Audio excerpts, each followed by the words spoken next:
of this internet we'll be looking at right now. Ben Smith he's currently the founding editor in chief of Semafor. Is that right? Editor in chief, Yep, sure, yeah. and Sounds good. that's a long career that was included the New York Times, most notably today a founding editor of Buzzfeed News, and Danielle Lee Tomson is has just received her Ph.D. from Columbia Journalism School for digging deep into the conservative social media landscape, and we'll learn from both of them in just a few seconds how the lessons they've learned independently and where there's some convergence, and there's quite a bit. Ben, I just wanted to congratulate you first on the book, which is really a sort of prismatic, Tom Wolfish look at the personalities and skill sets that came together to make virality a commodity, and technically as well. What key lessons emerged for you without obviously without rehashing the whole book, but do you feel that this was, as the cover of the book actually shows, a wave, right? Do you see this as a cresting wave that is crashing and now will be replaced by something new, or are we still in the early stages of this wave hitting a beach? Oh, let's see. Well, first, thank you for the kind words. And second, to your question, no, I mean, I really wrote this, and of course it's easy to be wrong about this, about when you try to sort of mark historical periods. Like, I mean, obviously, I'm not a historian and it's probably too soon, but I definitely kind of started writing the book in the summer of 2020, or in the fall of 2020, with the idea that it felt like the kind of period of media in which I had spent most of my career was ending. And I do think, 3 years later, that really, there's a real punctuation mark on that. I mean, Vice, I think, just went into bankruptcy this morning, was sort of the latest shoe to drop. But I do think this whole notion of journalism as being totally entwined around these social platforms, which is the core thing that happened over the last 10 years, really is coming to an end. And we'll talk about what that portends, what that could be the beginning of a little bit later. Danielle Tomson, your background is really interesting. How did you get to be who you are so far in like 30 seconds? What were some key moments? You've had a career that's gone through a lot of different iterations, and what led you to dive in, spend 100 hours or more interviewing people in the conservative media landscape and coming out with your thesis? Yes. First of all, thanks for having me on your show, Andy, and Ben. Congratulations on the book. Super exciting. Thank you. I grew up on a horse farm in Western Pennsylvania to a very large family, very Trump family. And I was the first in my immediate family to go to college, and it was Yale. So it was this sort of funny place. Like, flash forward, I've always had an interest in different communities of identity and nationalism, oddly enough. So when I got to New York, I got part of the civic tech scene, if you will. I was a founding membership director and also forums director at Civic Hall and Personal Democracy Forum, which I know a lot of folks in this realm know. And I wanted to go deeper in my research and study something about the internet and political polarization, and Columbia Journalism School's communication program, which is a sort of make your own adventure PhD kind of, allowed me to do something a little wonky. And honestly, I didn't know what I wanted to do. This was 2015. I was like, oh, let me study like nationalism on the internet. I had done some internships in like Kosovo when I was an undergrad, and it kind of proved to be pretty fruitful. And through a chance meeting with Steve Bannon at a kind of ladies who lunch luncheon on the Upper East Side, I was introduced to this world of conservative media influencers, and I just asked if I could hang out, get the requisite IRB approvals from Columbia, and next thing you know, I was in. So this is a product of the 4 years or so that I hung out and still, keep in touch. So, but you were describing initially being focused on civic forums and the like. Was there some sense yet that the online environment was the antithesis of that, or? I sort of caught the tail end of the internet optimism era. I was born in 1990. A lot of what Ben's book talks about was something that I saw from a distance, scrolling Buzzfeed at my first New York City job.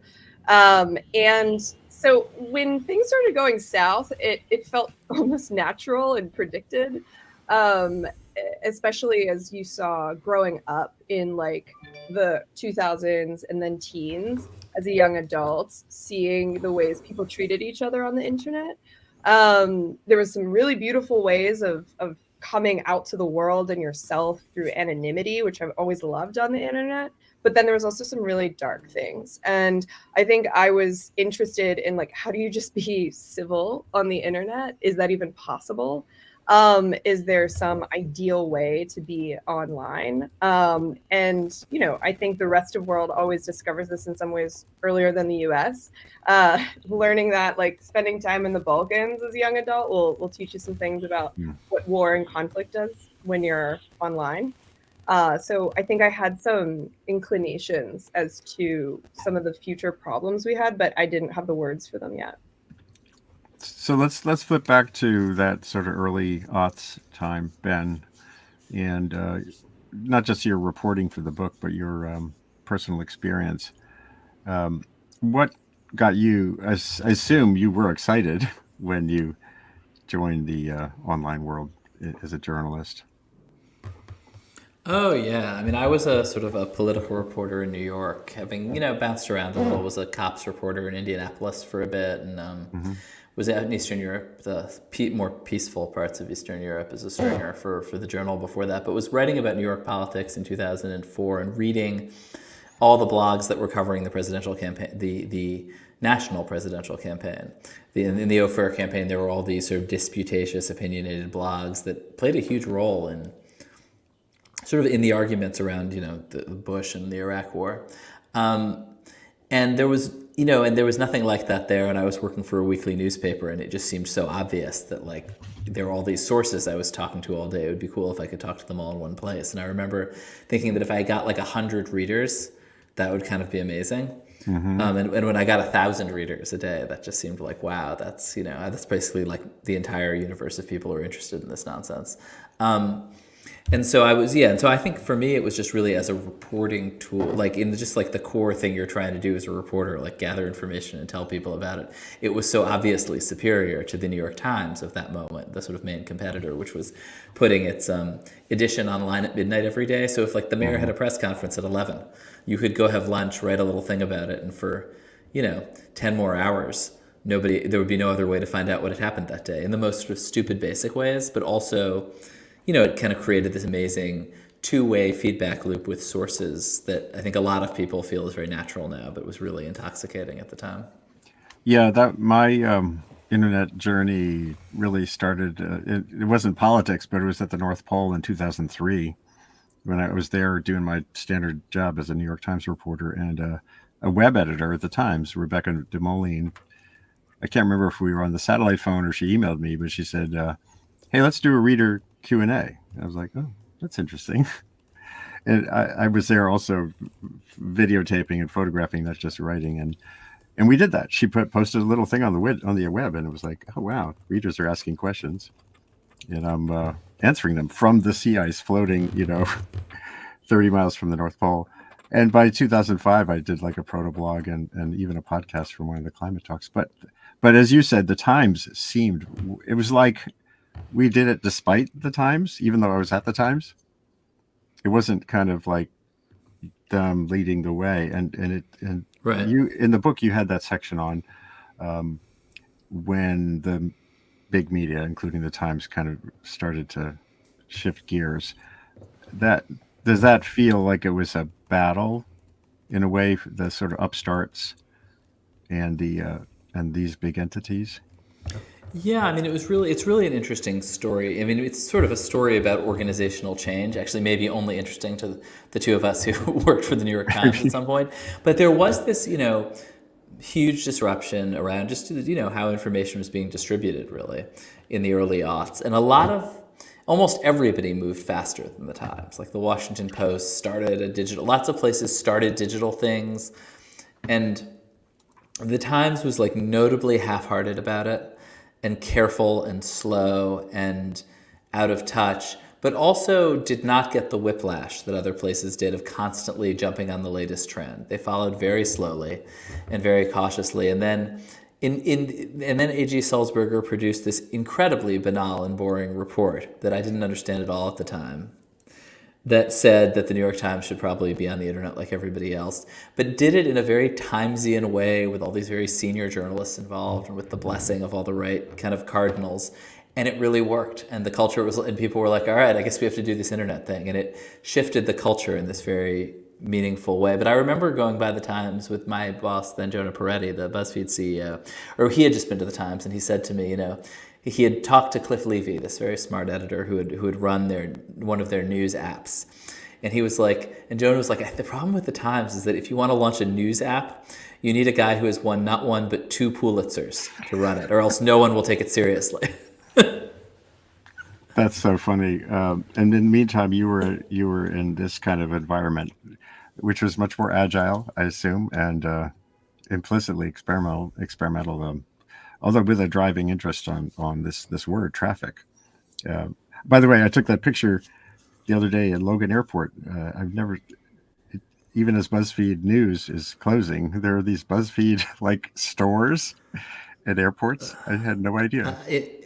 I don't really know what the economics are of those airport labeling deals. It just makes me it's sort of painful to see. But getting at what did you see as the core driver of the difference? As BuzzFeed was getting going, and it really became a serious and wonderful news operation. I mean, we were sort of a total bet on the social web. Like we were like, okay. I think the thing that Jonah saw before other people was that information was being distributed on Twitter and Facebook. It was being consumed on Twitter and Facebook. The front page of your website was less and less relevant. And the thought experiment was like, okay, what if you do a news, or you have a media company that goes all in on that thesis, that just is trying to produce things that people will share on these platforms and doesn't care about anything else. I mean, I don't mean doesn't care about anything else, by the way, like truth or falsity. I mean, like isn't putting out a new print newspaper, isn't doing a daily broadcast, it thinks of the homepage of a website as basically as outmoded as a print newspaper.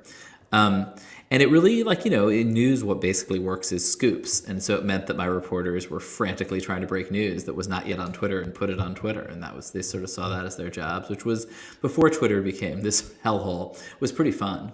And then was thinking about, on the entertainment side, like what will people share on Facebook? And the thesis, BuzzFeed's slogan at that time was no haters.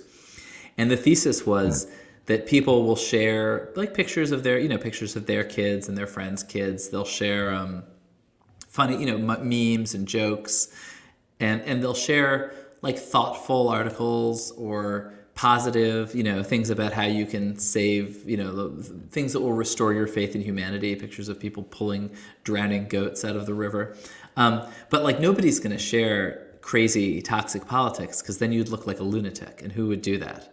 And this was really what we thought, that the public social web would actually force people in some ways to be their kind of best public selves, which obviously did not turn out to be the case. Obviously. Danielle, what was your sense, had you, in your thesis, which will be a book, looking at this juncture when the big media were flailing around quickly trying to figure out what to do on the platform that was fit within their standards and norms, and these upstarts? One of the things that scholars of conservatism and conservative media point out is like the one thing that has unified conservatives since the New Deal has been alternative media. A.J. Bauer, a professor at University of Alabama, who I adore, wrote his thesis in a forthcoming book on like making the liberal media. Like, how did we get this idea that the media was liberal? And it's a concerted effort of almost 100 years now, basically, of alternative conservative media offering a lens to the world that is not mainstream. And it's in a different style, it sounds different, it looks different, it's smaller, and people subscribe. People have been paying for the subscriptions to their local, Phyllis Schlafly News, Eagles Forum newsletter, or these sorts of things for 80 years. So there's a habit, and there's also like a deep history of alternative media on the right. So to sort of see the flailing of certain elements of mainstream media, if you'll call it, like whatever that means, right? To see that happen as you're trying to get online, and then to compare it to conservative media, which was at the vanguard, like Regnery Publishing or Viggory newsletters, mail order, like direct mail newsletters, sort of things. They've been at the vanguard of alternative media for a better part of 80 years. And so it sort of made sense that when you had this breakdown of trust in mainstream media, whatever it is, for whatever scandal it might have been, whether it was WMDs in Iraq in the New York Times, or or even just Me Too, and sort of seeing the depravity inside certain types of broadcast media, I think people started looking for alternative things, and the right was just ready and willing to pick it up and had the mechanisms. And I think even the younger generation, or my generation of newsmakers and influencers and journalists, if they call themselves that day, they know and they're aware of the value of being on the right and being in an alternative media environment and being an individual personality as well. They were ahead of it in some ways. So Ben, in your book, and you there's a whole big section on sort of the crossover, Huffington Post, Breitbart, people who were where the focus seemed to be really about volumes as opposed to ideology. The success metric, the metric wasn't really promoting a worldview so much as it was just getting lots of clicks. How does that relate to what Daniel was just saying, which seems to be more, was there something special about conservatism? Yeah, I mean, I think, I'm not sure. I mean, conservatism's a big tent, but there's something about kind of right-wing populism, which is, I think, probably in some ways specifically the part of the media where there have always been newsletters and radio broadcasts and all the stuff that Danielle is, it sounds like, kind of the world's leading expert on, that I will stop talking about now so it does not seem like a total idiot. But the thing in the early aughts was that all the sort of investment and all the attention were on these, what were basically progressive outlets. Some explicitly, like Huffington Post was founded basically explicitly to get Barack Obama elected. Others, but implicitly progressive, like say Facebook, which was an organizing platform for college kids as far as politicians were concerned. And as late as like 2011, Barack Obama visits Facebook. And it's not like he has to explain that this is a democratic institution, just like obviously, because it's where young people are. And it goes without saying that it's a place that helps Democrats get elected. And one of the biggest surprises for me in looking back at that period was that a lot of the people who would later emerge as central to the kind of new Trumpy populist right were just like physically there. Andrew Breitbart was a co-founder of Huffington Post. This guy, Chris Poole, who created 4chan, worked out of Buzzfeed's offices. Gavin McInnes, who was the founder of the Proud Boys, was a co-founder of Vice.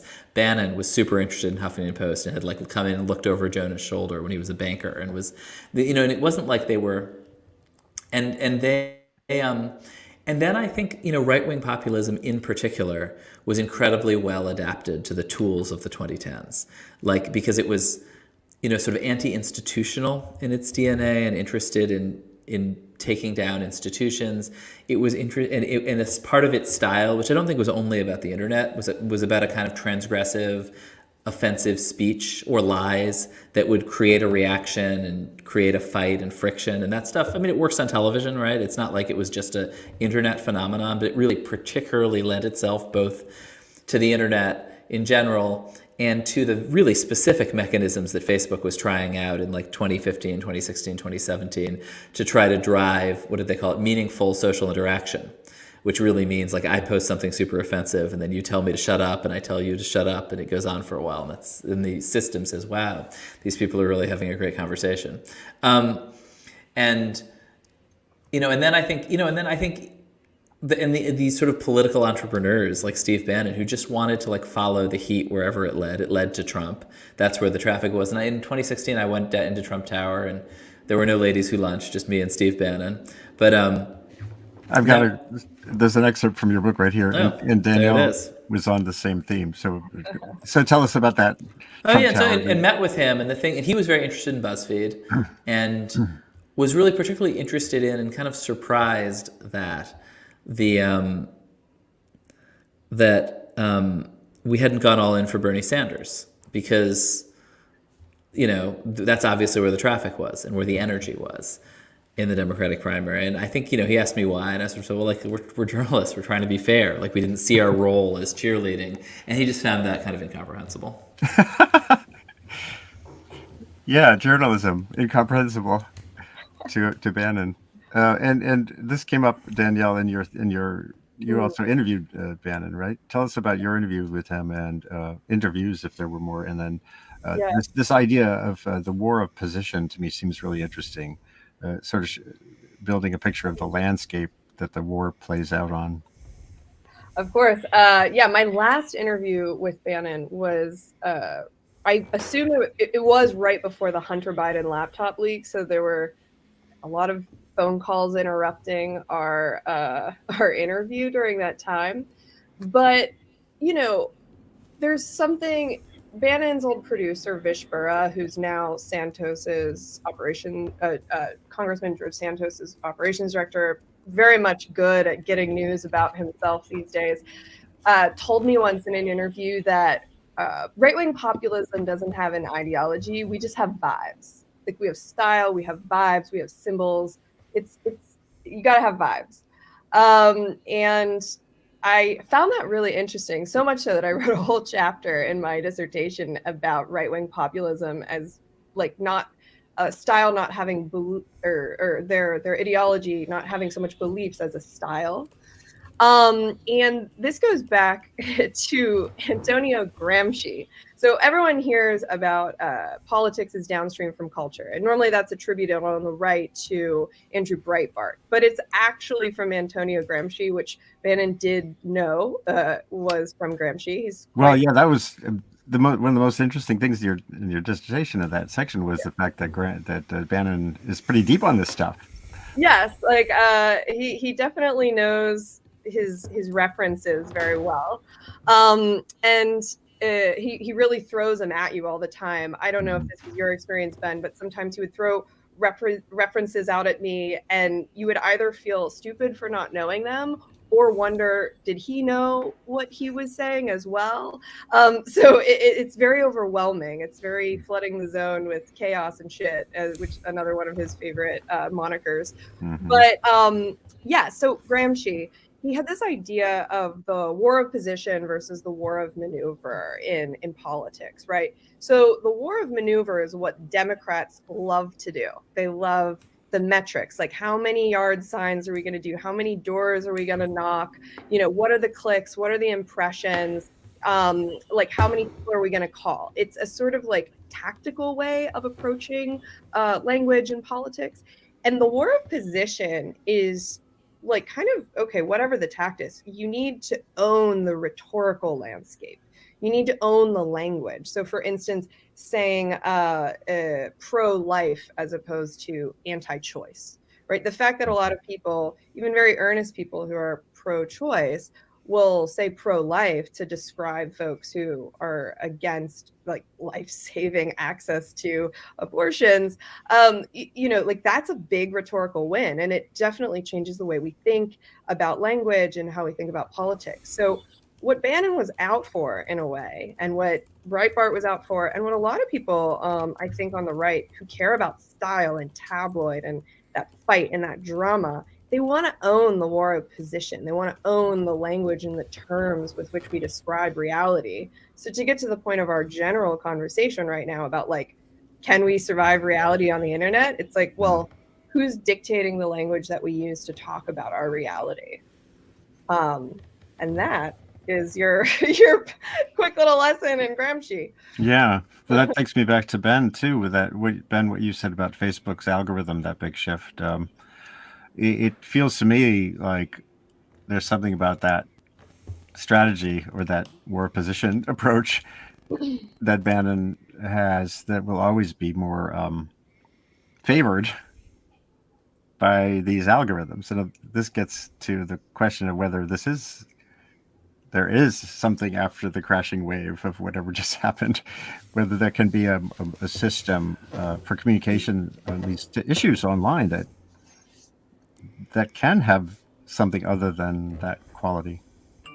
I guess the only thing I would add, and this is in some ways talking against my interest or something, but it's easy to overestimate. I mean, I kind of wanted to tell the story as a story and a narrative rather than, I think there are a lot of books out there with like a $ and an eyeball on the cover that will tell you that a Facebook algorithm shift sort of caused a surge in populist politics.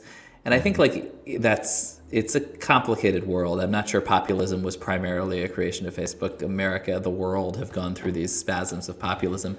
These social platforms were incredibly well adapted to it and to amplify it, but also, you throw Donald Trump off these social platforms for 2 years and he is vastly the most popular politician in the Republican Party and people love him. He wasn't like some figment of the media's imagination. And so I think there was this sort of these things these streams sort of ran together very powerfully for a few years. I mean, but, and these were algorithms basically that were intending to give people exactly what they wanted, which is also a feature of a certain kind of populism. But also people get tired of these things. And I think that is something you're seeing now. People are tired of getting their news fed to them through Facebook and Twitter and are moving away. And, and we'll see it. Well, I don't know. Trump lost to the world's most boring Democrat. And, that was a sign of something too. That's an interesting point. You have a section in the book on your regrets, as you were working your way through your media ladder. Maybe ladder isn't it's more of a hopscotchy thing. When you think back, was there something you could have done differently that you feel can get these media toward a better place, or is that Semafor? I mean, I guess lots of regrets, and this show isn't long enough for me to list them all. But I guess I would also say, I think you sort of have to put your head back into that moment of 2004, 2005, when the mainstream media was both just sort of insanely out of touch with the way people actually communicated. Like a handful of us who were employed as reporters had blogs, but mostly people were writing newspaper articles that no one was reading and that were barely accessible on the internet, and it was maddening. And simultaneously, the Times in particular and the media in general had totally blown the biggest story of everybody's life, the Iraq War, and discredited. And so they weren't it wasn't like there was a right-wing campaign, a devious right-wing campaign to discredit them. It's like they had screwed up in the most massive way you could possibly imagine, and people were looking for alternative voices. I do think now, and this stuff is often, there's a sort of a demand side to all of this. There was, and I think the thing I sort of think about a lot now is I think people now are not saying, wow, I wish I could have more interesting, diverse, ideologically random voices coming from all over. They're saying help, I'm drowning and I don't know who to trust. And so it's a very different moment. And I think the thing, what there is an audience for is very different. That said, I think there was a huge arrogance in those early days that we could sort of control these forces at all, rather than simply be kind of dragged along by them. Yeah, not to mention the business, not to get into the business model stuff. That is a tension that's expressed in the book. It's is it the culture that you're just latching onto, or the other way around? Are you building the culture? Can media build the culture? Yeah, sure. I think it's part of the culture. It's one of the. It's one. I think the answer to that question is yes. Is it one thing or is it the other? It's both, right? Where do you think, Danielle? My late mentor Todd Gitlin, who passed away last year in February, talk about writing a dissertation and having that happen. He wrote some really great articles at the beginning of his academic career, just talking about the administrative approach to communications, which is like, how do we get more advertising dollars? How do we get more likes? How do we get more conversion on our, whatever it is, what you're trying to do? Like, you're seeing communication as like essentially propaganda, taking action on something. Or what if we looked at this field and imagine a totally different set of values that would drive the systems that create our institutions of media and culture?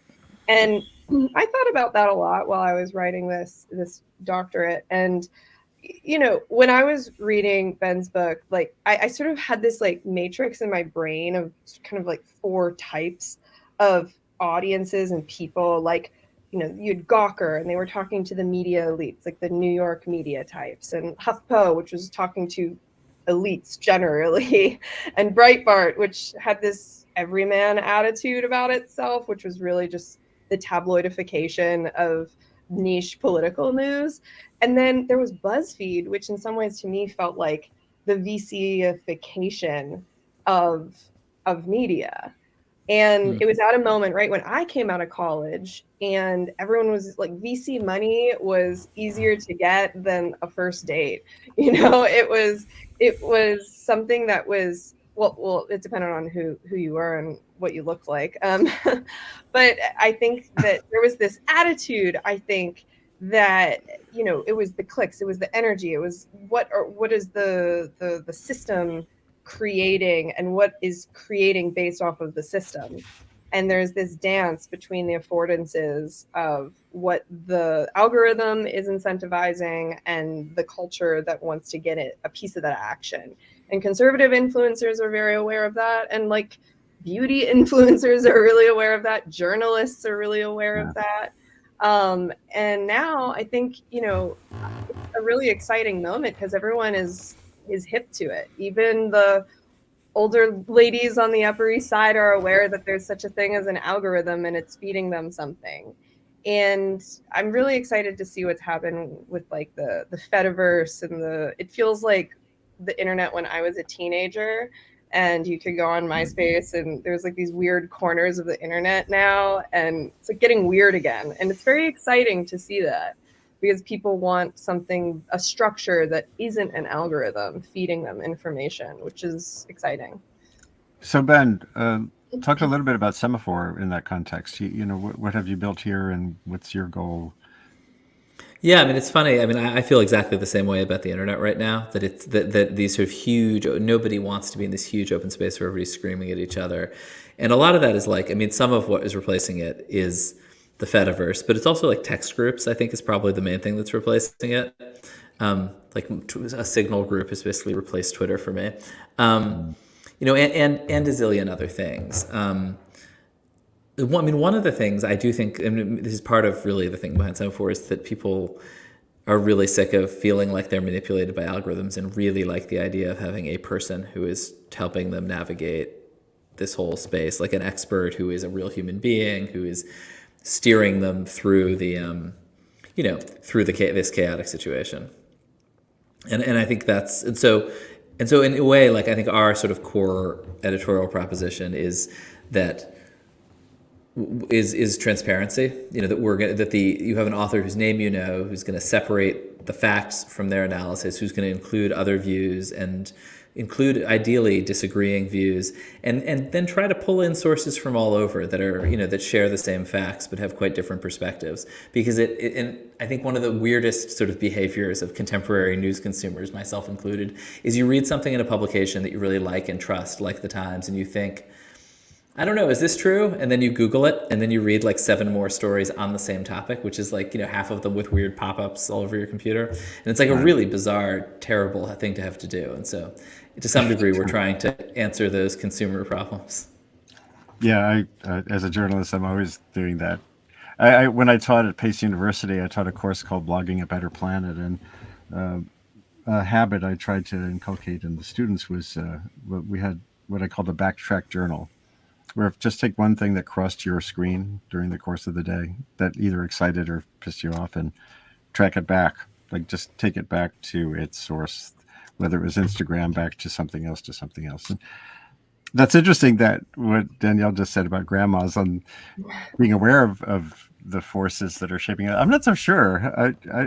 Has anyone been looking deep in that? Is there awareness now among people that there are filters and things are I trying to think people. aggravate you? And I think people are very, I mean, often sick of it, very sophisticated about it. I mean, TikTok, which has largely like replaced this. I mean, the Fediverse is nice, but it's probably one millionth this time this people spend on TikTok. But one of the weird things about people who are on TikTok is that TikTok's algorithm is amazing at finding the stuff that you're super interested in, and they're all hyper aware of it and sort of like actively training it rather than passively experiencing it, which is its own potentially insane and disturbing thing. But it's a much more sophisticated moment. I mean, I think the sort of moment when Facebook went from here's some stuff your friends shared to here is our extremely sophisticated projection of the thing that you are most likely to like hate read and write insane comments on was just like a very disorienting moment.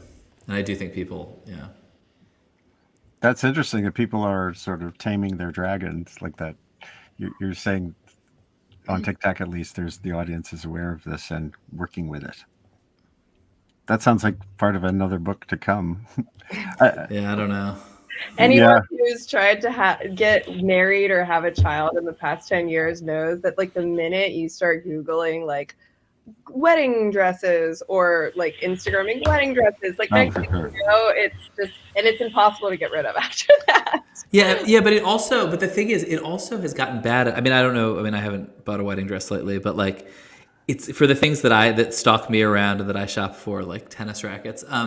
It's terrible at it, and it's like search has gotten really degraded, and this for whatever reason, like the robots are winning in a way that is really degrading search and opening a bunch of challenges to search in interesting ways. Like if you want to go on a vacation somewhere and you Google it, I mean, you just get endless pages of garbage until you find somebody's weird blogspot blog that tells you what to do, and it is a really strange kind of hyper optimized moment where a lot of that stuff is breaking. I mean, part of it is that the internet, which people like of our various ages mean www, like the things that happen inside your Safari browser, often is just going away and is a diminishing part of everybody's experience. That's It's sort of like the advertisers have taken over. Like, I don't think that there's a big tennis market, advertising scene, but the wedding dresses, they get one shot, hopefully, maybe two, maybe three, who knows? Right. But they really spend a lot of money to get you to buy that, and it doesn't stop. So yeah, I feel that too. The search has degraded. Like, I'm just trying to look for a nice vacation, not a wedding dress. but is this where now the chat GPT, et cetera, are coming into the game? Is that implicitly going to get search back in line with what you, the user, want from it? I don't know. Do you know? Help. What do you think, Danielle? I don't know. I wish that I could give you some sort of magic prediction. Maybe we could ask the algorithm as a sort of magic 8-ball oracle or something. But if I were to guess about anything, we'll have to be more specific in our desires in what we ask the artificial intelligence. And what's inevitably going to happen is artificial intelligence priming us to ask things to it. So I don't think that will necessarily change. It just depends. Are we going to become better at asking questions and being interested in things? And that's also not a given. Ben, one of the things that you talk about in the book often on in different ways is transparency, and the dossier was one example. Put it out there. Here's the stuff, but it also links. One of the things I loved about blogging and writing online, as opposed to writing, old-fashioned text, was I could show you everything. If you wanted it, you could click, and also you had that really interesting line from Nick Denton when he was at Financial Times, where he was trying to convince them to link out to other publications as a way for the audience to understand the reality better, even if it was somewhere else. And that so went away. During my blogging time, I saw that everything just shut down. I remember talking to someone at another a not to be named news site who said they literally were not allowed to link out to give a bigger picture. And I don't know whether that's something that was a phase that's just never going to come back. But that was one of the transparency components of what you had in your book. The other was in your kicker, the closing section, talking about the new internet. You had you quoting. This was Nick. Actually, this was Nick also, I think. Anyway, you're talking about transparency going forward as something to really focus on. Is this important? Is this something I would think it would matter? Yeah, no, I think that was like one of the real kind of utopian promises of the early internet that I also definitely loved, was this sense of like, I think there's this sort of mystification in journalism that we have, like that journalists like to pretend that they have like special skills or special information or special access, and it's like that's just not at all true. And the internet allowed you to, if you were comfortable, just to sort of share your show your work and allow people to replicate it. And I always thought that was very exciting. I do think, and this was definitely part of my thinking when we published the dossier, that like and there was lots of specific details that made it, I think, it's the right call, but that probably aren't worth getting into. But certainly part of the thinking was, look, it's just better for people to see this thing that all their elites are talking about than not. And there's some capacity to take a document and say, look, I know this is unverified, and I'm going to sort of like hold that in my head while I look at it. And I definitely overestimated. And instead, it basically turned into this like talismanic symbol that nobody had any capacity to evaluate, which was sort of depressing. And Danielle, in your exploration of the networked right-wing end of things, what key lessons have emerged that you see going forward? One question I consistently have relates to whether, as I said earlier, is this something that just fundamentally is a better fit for populism, nationalism, people with a sort of unitary approach to or emotion first approach? There was one section I think in Ben's book. Oh yeah, no, it was when Bannon said, "Why?" Yeah, as you mentioned, it's when Bannon said, "Well, why don't you do with Bernie what we did with what we're doing with Trump?" The other thing to remember about a lot of folks in the right is that they came up through LA and through the Hollywood La La Land scene. And it's not the sophisticated Washington media scene. It's not even the New York advertising professionalism insider baseball scene. It's this place in America that we export, where we sell drama. We sell epic stories with a character arc and a hero's journey.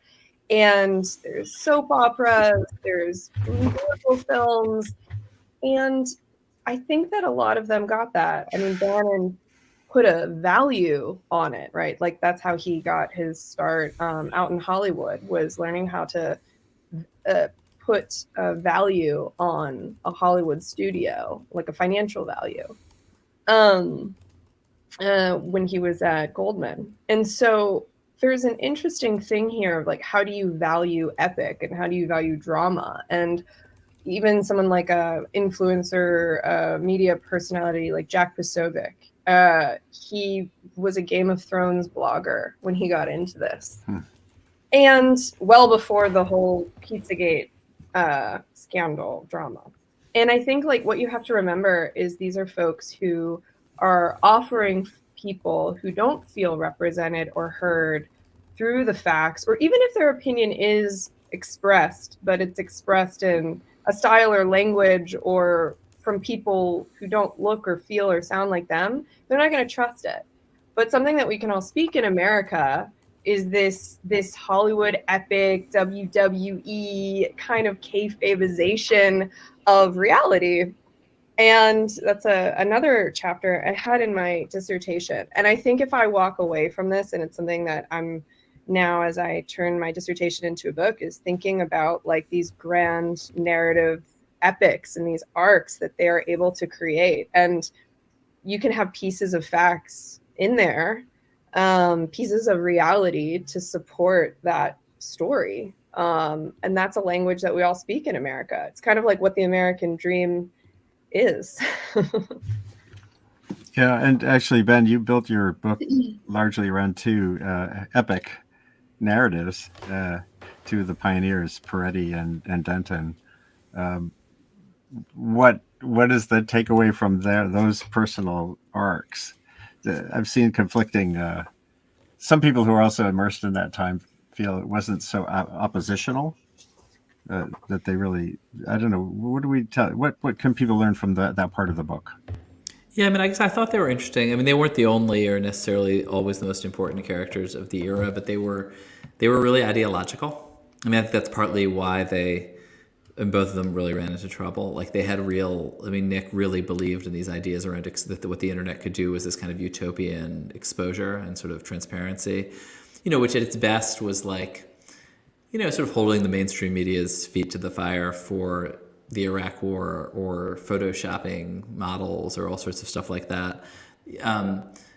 And Jonah had this very specific idea of how social media was going to change media. And I think he got right the sort of scale of the change and the speed of it and the shape of the wave, but didn't see the toxicity coming, thought it would be this sort of much more positive space. And so in a way, like, I think they were interesting because they had this deep disagreement. They were, they were friends and they were rivals and they lived across the street from each other in this very, small world of downtown Manhattan where all this stuff played out. And I do think like often interesting sort of historical stories are really about scenes and people who know each other in tiny little worlds. And I thought that was, I think that's what this was. Yeah. Soon to be a miniseries. It sure has that feel. I don't know. The option is available if you'd like to purchase it. Just watching Succession, we just caught up with it last night, and so good. It was all about narrative. Don't spoil it yet. Oh, never mind. I haven't watched last night's either. So. Oh my God. Well, no spoilers. No spoilers. I think you're safe with it was all about narrative. I don't think that counts as a spoiler. Yeah, I've been using the hashtag narrative capture for a long time, like beware of it. And as what you said, Ben, earlier about the New York Times and the chemical weapons in Iraq, to me was the worst possible form of narrative capture, where the newsroom itself became captive to its own sense of the narrative and who was getting the scoops, Judy Miller, et cetera. And, watching it unfold was horrific from within or without. And finding some way for us all to once in a while just stick our head up, take a breath of air and say, wow, I'm surrounded by narratives that are being either sold to me or maybe I'm propagating myself. Maybe I should just breathe once a day and meditate or something. Definitely. I think, and I know, Ben, you have to get on with some other things, but I want to show something here that's sort of like another oppositional battle that's in my own head. A long time ago when I was writing .earth, when I was a total internet enthusiast, I dug back to 1871, and Darwin, in his other book, he said this thing. He said, as we advance in civilization, tribes are united in larger communities. Reason tells us that we should extend our instincts and sympathies to all members of the same nation, like global village. And he even said, there's only an artificial barrier to prevent this happening. And I was thinking, that was back when I was saying, the internet. Now we breached the artificial barrier, man. And then the other side is, Jaron Lanier going, turn it all off. And I'm sort of, I think like a lot of people in that mushy middle, maybe I could get one last thought from each of you on how you deal with that dynamic tension and maybe what you see 5-10 years down the road. Well, prediction is worthless right now. So we'll forget about the prediction part, but how do you handle this day to day, this dynamic, the potential versus the real hard downside? Do you want to go first, Danielle? If you want a minute, sure. one thing that I sort of loved, I remember reading Jonah's like dissertation from, I think, his undergrad years, and it was Very, called, very dense. yeah. You know, when you're a doctoral student, it's light reading in an afternoon, but the title had an answer in it in a way for me. It was just Capitalism and Schizophrenia, Contemporary Visual Culture and Acceleration of Identity Formation and Dissolution. And I think about like part of visual culture, part of technology is that it helps us create senses of ourselves because we're constantly trying to find how to express ourselves and to be seen, to sort of see and be seen in the world. And when you have like one of these things in your hand all day, you can, like, I can literally see my reflection in it. You start really thinking about, how am I going to express myself, and who's going to see my expressions, or who's expressing a version of me. And technology is going to rise and fall, and the media that with which we do it are going to rise and fall. So I think at a certain point in my work, I don't know about you all, like you have to step away from needing a medium in order to feel like yourself. And I don't need Instagram or TikTok to do that, or I don't need, you know, even the newspaper to do that. And for me, it really did come down to a spiritual relationship and leaning into my faith practice more, and prayer and community and ritual. And that sort of brought me back to a sense of like something that is always there. And I think it's also why there's a greater, if you're in like sort of like the witchy girl TikTok, Instagram version of reality, there is an interest in new age spirituality more on the internet, I think, as people are trying to find something bigger than all of this. And so I'm excited for the ways it gets weird in the years to come, as people also kind of retreat into themselves. Of course, there's a danger of creating your own reality in that, but you know, there's a question, aren't we all creating our realities? Anyways, I'll leave you with that, but yeah. Oh, Go for yeah. it. Well, that was definitely a better answer than my answer. Can I just also say prayer? The No, I mean, I think, yeah, I mean, I think that's so true, and like, and I don't know, then there will be both very like positive and very dark versions of that, I assume. Yeah, I'm sort of professionally plugged into the matrix in some way, like just have to for my job. And I think Twitter in particular, I think like you, Andy, just having seen you on there a long time, kind of rewired my brain, and like was just, if you're just a news junkie and your job is to stay on top of the news, was this incredible machine for it, and also like a great way to meet people who shared your obsessions. And so I really have, and I also I think partly because I'd come up on the most like obnoxious and disgusting parts of the blogosphere in terms of politics. Like I have a very thick skin for abuse that I think at some point I realized, like, oh, most normal people actually do and should get upset when people threaten to kill them. But basically had an unambiguously positive relationship with Twitter and always loved it, and have been sort of dismayed that it has stopped working for the main thing I want it to work for, which is to tell me what is happening. I still, because I've been there a long time, am sort of watching whatever is happening with great interest. But it's, but I don't know, but I'm also starting to kind of like, try to, find the like voices that I want to follow and hear things from on audio and in, newsletters and things like that. Nothing quite so deep. Yeah. Okay. Do you feel optimism, pessimism, or is that a diurnal cycle? I kind of wake up optimistic and go to bed bummed out.